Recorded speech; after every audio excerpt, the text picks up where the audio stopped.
Yang pertama, syarat-syarat wudu adalah ma'un mutlakun. Harus menggunakan air mutlak. Ya. Air mutlak ini air apa? Air mutlak ini adalah ma laisa lahu qaidun lazim katanya. Air yang tidak memiliki qaid yang lazim.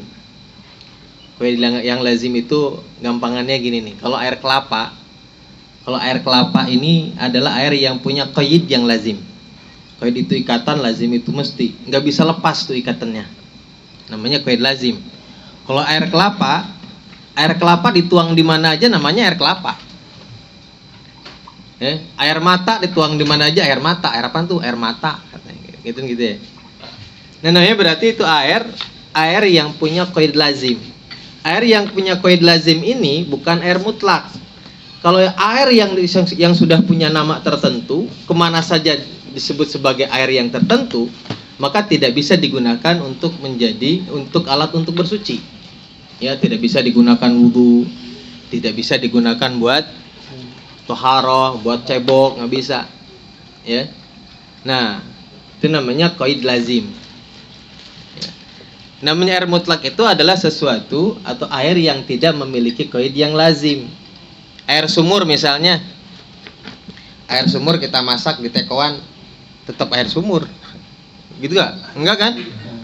Berubah dia sesuai dengan namanya. Air minum. Jadi air minum. Taruh di gelas jadi air gelas. Taruh di ember jadi air ember. Tuh. Namanya air mutlak.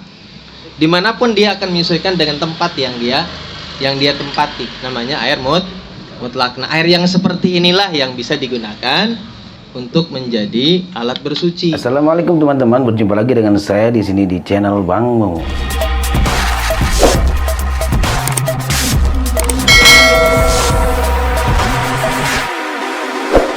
Nah, sekarang aqua nih. Aqua katanya qaid lazim apa qaid munfak? Nah, qaid munfak itu adalah qaidnya, ikatannya atau namanya bisa lepas apa tidak. Ya. Ya kalau kita ngomongin ke orang Indonesia sih nggak bisa, karena air yang kemasan semuanya jadi aqua. Ya, air aqua, pokoknya air kemasan air aqua dah. Dituang di ember aja, ini air aqua katanya. Gitu ya. Semua yang dikemas air aqua. Tapi itu kan adalah istilah yang biasa. Yang biasa kita nih, orang kita. Sejatinya air aqua ini adalah qaid yang munfak.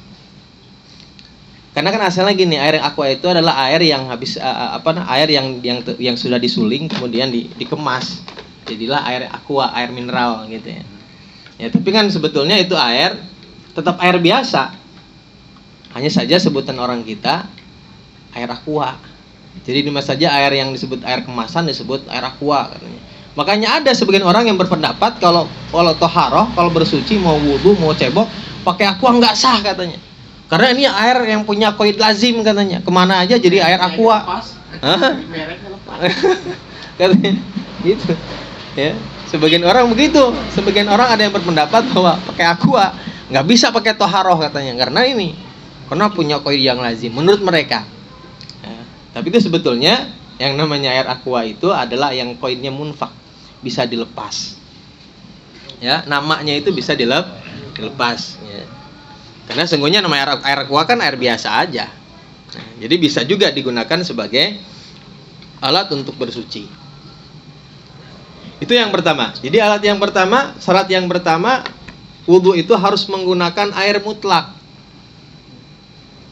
Air yang suci dan mensucikan. Ya.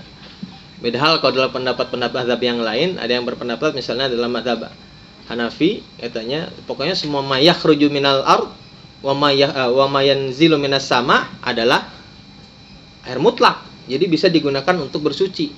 Bi ai sifatin kanat, dengan sifat apapun bisa menurut mazhab yang lain. Ya, jadi kalau misalnya keluar dari tanah, kalau itu ya bisa digunakan buat toharoh, iya. Yang turun dari langit walaupun itu susu bisa katanya digunakan buat toharoh. Menurut pendapat yang lain, tapi dalam mazhab kita tetap adalah air mutlak, air yang sifatnya memang sifat mutlak, tidak punya qaid yang lazim. Kalau air susu ya nggak bisa, air teh ya nggak bisa. Kalau air teh kan sudah ada qaid yang lazim, karena kemanapun kita tuang dia namanya tetap air teh. Ya, air susu dituang di mana aja air susu.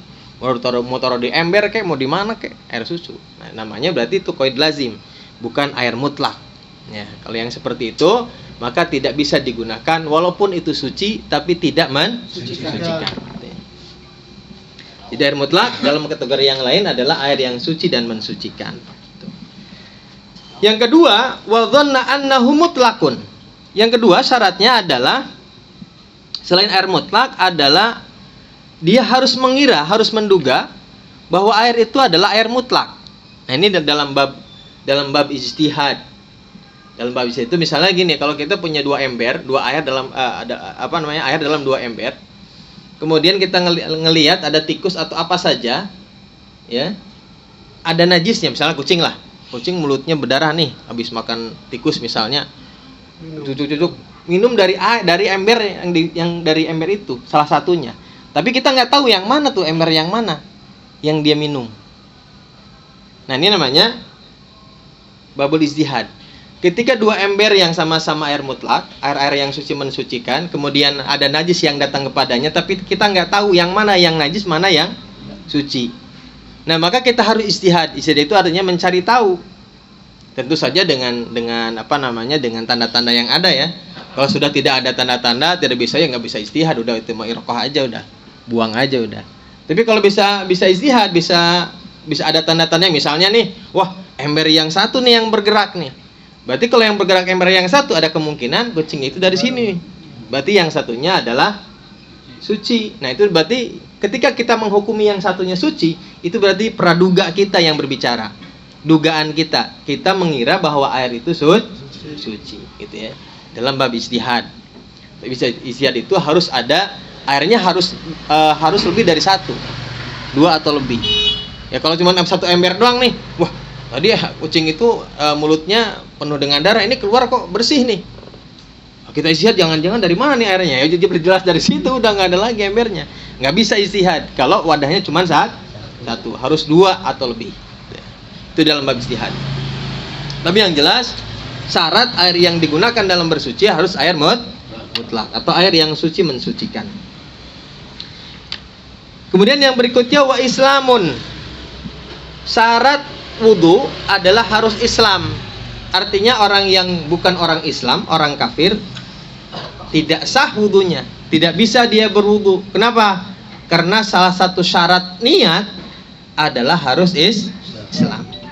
Ya, artinya apa? Artinya kalau orang kafir bukan ahli untuk niat, bukan ahli untuk dia tidak bisa untuk melafadzkan niat dan dia tidak bisa berniat gitu. Karena salah satu syarat dalam niat harus orang yang Islam gitu ya.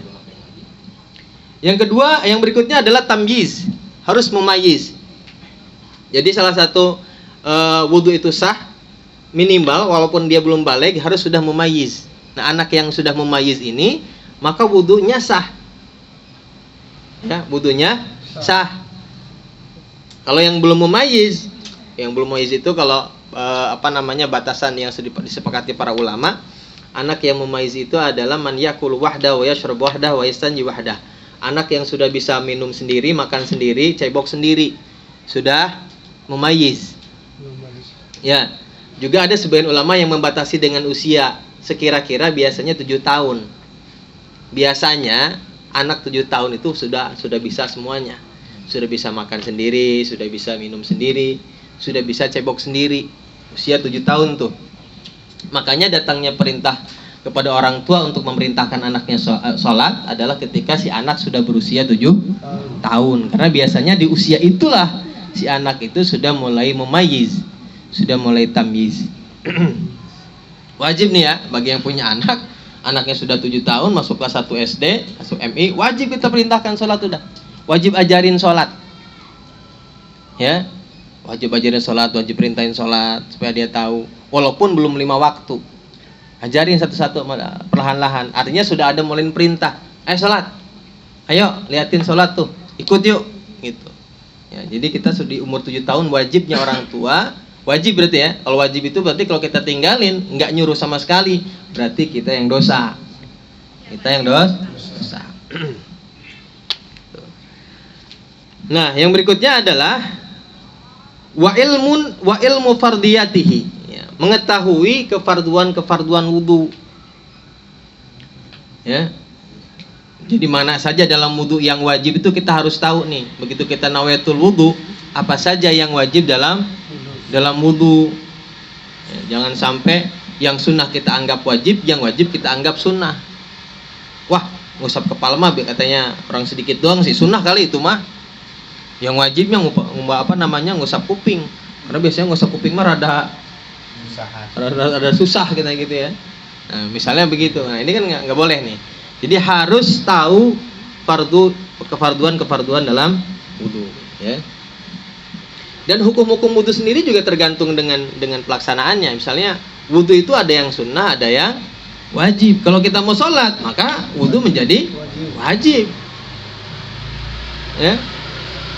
Ada wudu yang sunnah? Nggak ada. Wudu apa itu? Yang tajdid. Ya, memperbaharui wudu kita nih, sunnah.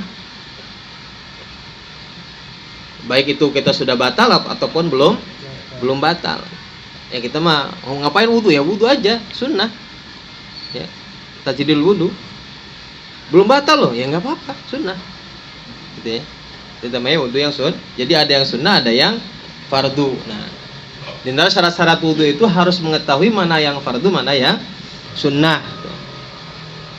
Tapi apabila misalnya ada orang yang nggak tahu, ada orang yang nggak tahu mana yang fardu, mana yang sunnah. Cuman karena dari kecil aja diajarin begitu sama orang tua kan ya. Diajarin kebiasaan tuh, basuh muka, kemudian basuh tangan, ngusap kepala, ngusap kuping, basuh kaki, gitu ya, kumur-kumur biasa kan tuh ya, diajarin sama orang tua misalnya gitu. Tapi nggak tahu tuh mana yang wajib, mana yang sunnah. Gimana hukumnya? Kalau kita menganggap semuanya wajib, sah sholat, wudunya sah. Ya, kalau kita taunya itu wajib semua. Tapi kalau kita taunya sunnah semua, berarti tidak sah. Ya, kalau tahu di situ ada yang sunnah, ada yang wajib, tahu kita. Tapi nggak tahu yang mana yang sunnah, mana yang wajib. Cuman tahu aja di situ tuh ada yang sunnah, ada yang wajib. Dulu sih lagi kecil gue belajar ada yang sunnah, ada yang wajib. Cuman nggak tahu mana yang wajib, mana yang sunnah. Gitu. Gimana? Sah katanya. Gitu ya. Dianggap sah. Yang penting secara global, secara umum kita tahu mana yang wajib, mana yang sunnah. Tapi kalau menentukan yang wajib jadi sunnah, ini yang tidak sah. Basuh muka mah itu sunnah tuh, yang wajib mah cuman kumur-kumur doang. Misalnya begitu. Ya, baru basuh tangan baru wajib, misalnya gitu. Nah, itu kalau menentukan salah satu fardu menjadi sunnah, itu yang membuat wudu tidak sah. Tapi kalau secara umum kita tidak menentukan mana yang sunnah, mana yang wajib, tahu ada yang sunnah, ada yang wajib, tapi kita nggak bisa membedakan, itu masih sah wudunya. Ya. Yang berikutnya wa adamu dzanni fardhihi naflan. Tuh. Yang berikutnya tidak mengira fardu dalam wudu sunnah. Nah, sudah kita bahas tadi ya. Tidak mengira fardu dalam wudu sunnah. Tadi basuh muka misalnya wajib dianggap sunnah. Nah, kalau mengira seperti itu maka wudunya tidak sah. Wa adamu hailin. Kemudian ketika berwudu tidak ada penghalang. Tidak ada penghalang itu misalnya gini. Ada kotoran misalnya ya yang menghalangi datangnya air ke kulit. Nah, dalam bahasa sapenya itu adalah gimana? Iya, bekas cat, bekas apa saja. Misalnya kalau petani makan ya tanah gitu. Kemudian kalau pakai minyak hand body masih tebal banget gitu, masih licin banget kalau kena air gitu ya. Nah, ini harus dihilangin. Makanya dalam wudu itu ada sunnah ad-dalak, sunnah menggosok-gosok karena diantaranya adalah untuk menghilangkan ini nih. Karena kalau yang kayak hand body kalau terlalu yang tebal-tebal kan susah juga ngilanginnya. Betul. Ya apalagi kalau buat perempuan misalnya kosmetik. Nah, itu juga bisa menghalangi air kalau tebal mah. Ya jelas menghalangi air kan itu susah banget. Kalau cuma pakai air digosok-gosok susah. Biasanya kan ada alatnya sendiri ya. Ya sama. Ya, glowing. Sekarang kan ada make up yang aquaproof segala katanya. Ya kan yang tahan air sekarang. Wah, itu dapat menghalangi datangnya air ke kulit. Sayang dananya lama. Iya, nah itu kan menjadi masalah karena buat perempuan dandan adalah satu keharusan, ya kan? Dan begitu membutuhkan waktu, begitu mau sholat, waduh, sayang betul, ya. Nah, tapi ini memang jadi syarat sah dalam wudhu harus tidak ada yang dapat menghalangi datangnya air ke kulit kita. Harus dihilangkan itu ya. Wala mughayyirun lil ma' 'alal udwi. Juga tidak boleh ada sesuatu yang dapat merubah air pada kulit kita. Misalnya sabun tadi atau misalnya tadi hand body kan juga dapat berubah. Jadi air begitu datang ke kulit kita nih, air jadi berubah sifatnya kan? Ya.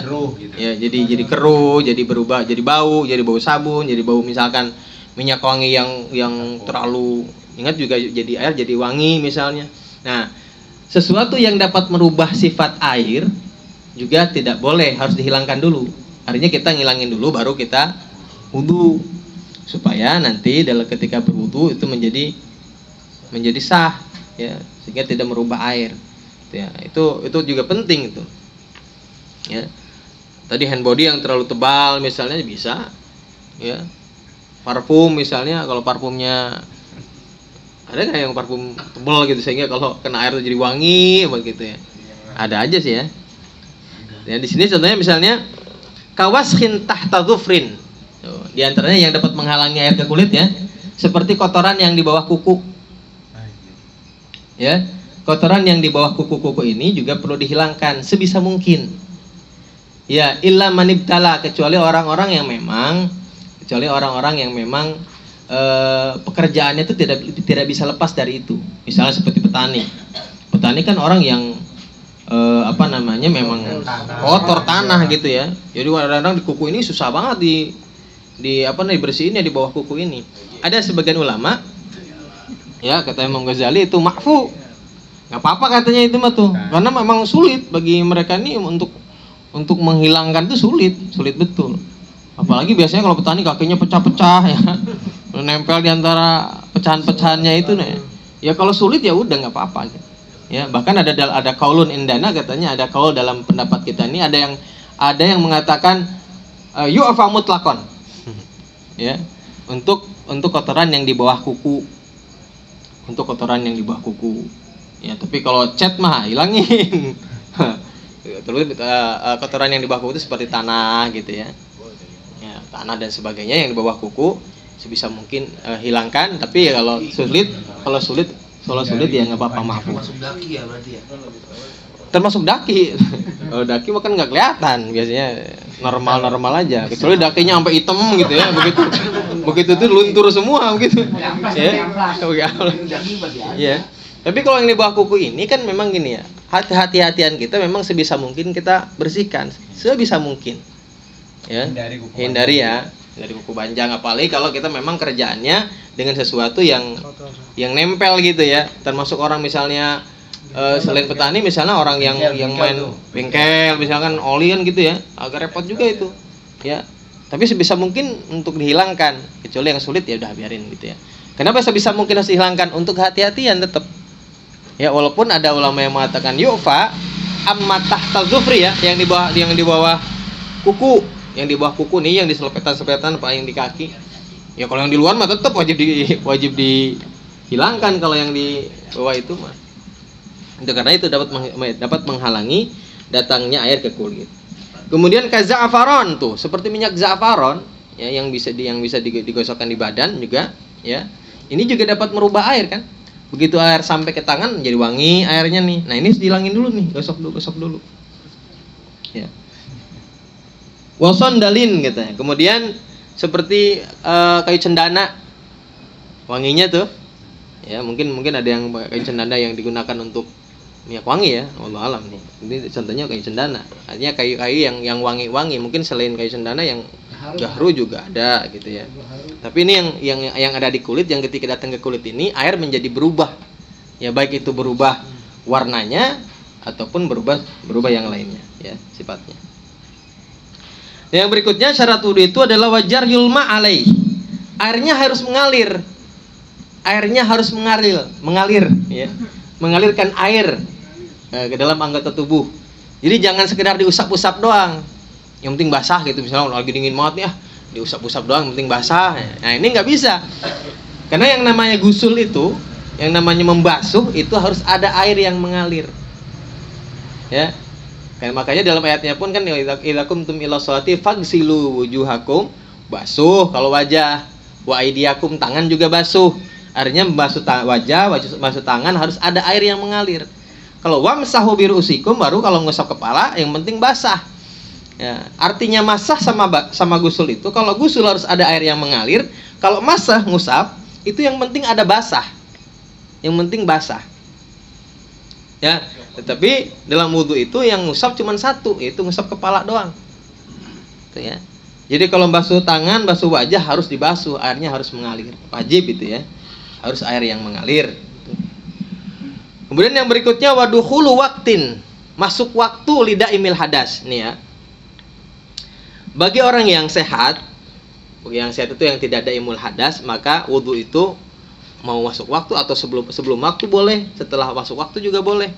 Ya, artinya gini, kalau kita sholat asar dengan wudu yang kita lakukan ketika sholat duhur juga boleh kan? Ya, jadi wudu itu bisa, satu kali wudu bisa buat berkali-kali sholat walaupun sholat fardu.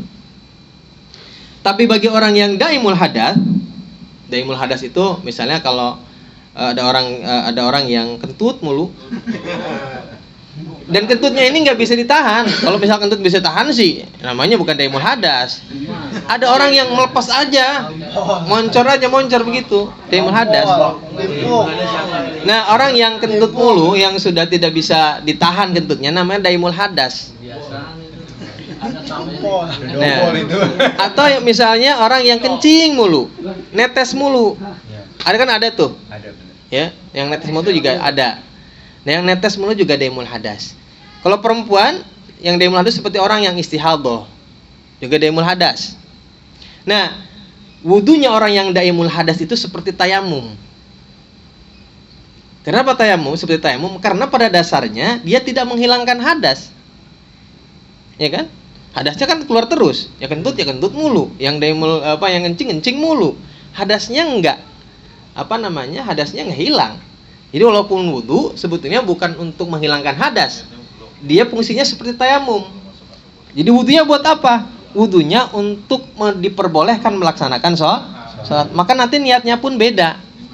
Kalau wudu orang yang normal, nawaitul wudu'a li rafil hadas, niat wudu untuk menghilangkan hadas. Nah, orang yang daimul hadas niatnya nawaitul wudu'a listibahati fardhi shalah, niat wudu untuk supaya diperbolehkan melaksanakan sholat. Jadi bukan untuk menghilangkan hadas, tapi untuk diperbolehkan melaksanakan sholat.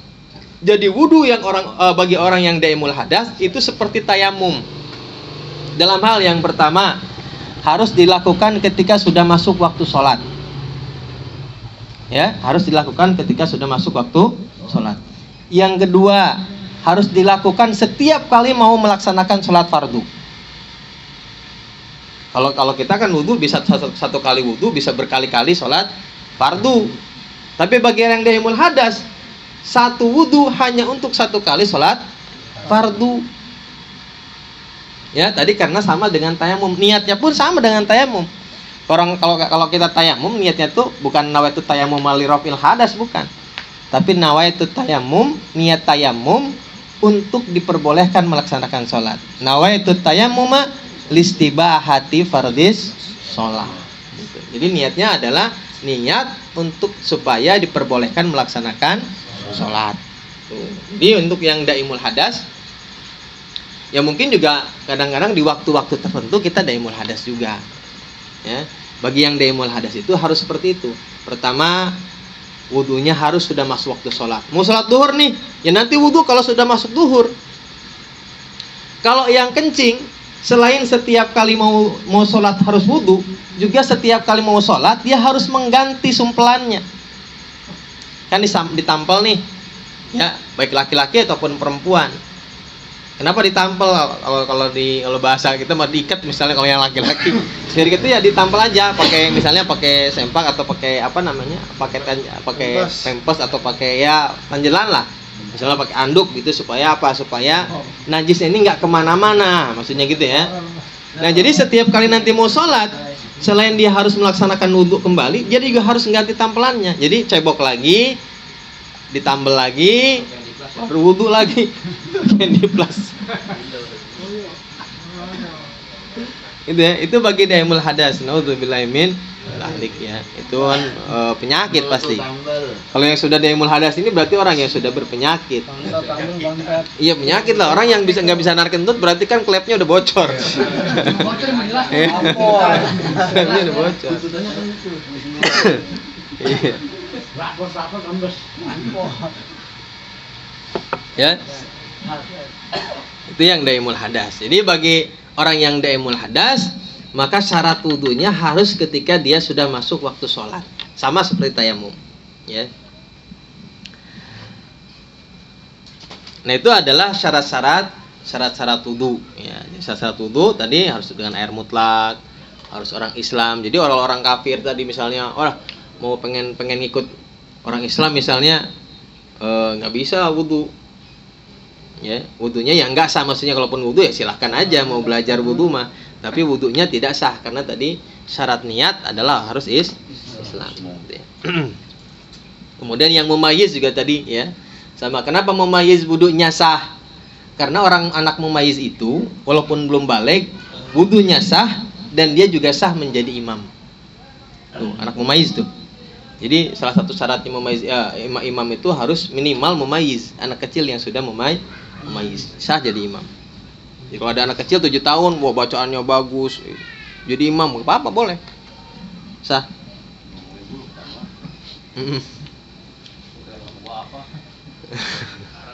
Kasihan yang tuaan ya. Ya kalau tuannya geblek, ya mendingan yang kecil. Iya dulu ada ulama itu ada ulama yang katanya salah satu ulama ada yang umur 4 tahun tuh sudah jadi mufti. Ngajar tuh yang belajar itu ribuan katanya. Yang datang tuh para ulama belajar ke dia. Jadi tapi sama dia 4 tahun, namanya anak 4 tahun tetap ada sifat kekanak-kanakan. Jadi kalau dia udah capek udah bosan nangis gitu. Jadi ntar jamannya nungguin dia susu dulu, mungkin makan dulu gitu. Ada 4 tahun. Ya ulama makanya kalau sekarang makan kita udah bandotan aja kita belum. Nah, Imam Syafi'i kan hafal Quran aja umur berapa tahun, ya kan? Dia umur yang masih kecil belum baligh udah hafal Quran. Kita udah baligh aja baca Quran belepotan.